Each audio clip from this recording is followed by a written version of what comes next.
আমি ইমন বিন মোস্তফা। আপনারা সবাই আমাকে জানেন, আপনারা আমাকে চেনেন। আজকে আমি আগে 2-1 বার রান্না করেছি 100-200 মানুষের খাবার। তো আজকে আমাদের মসজিদের ইফতারিতে আমরা তিহারি রান্না করছি। পাকানো হচ্ছে, এই যে এই দেখেন গোশ পাকানো হয়ে গেছে। আমরা মুরগির গোশ দিয়ে একেবারে নিয়মিত চমৎকার রান্না করে।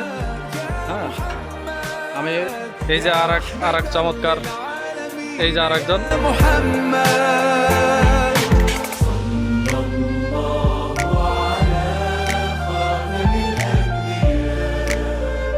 বলছি, এর নাম হচ্ছে উম্মে হানি সাদিকা। এদিকে তাকান, উম্মে হানি সাদিকাও খুব ভালো সহযোগিতা করছে আমাদেরকে।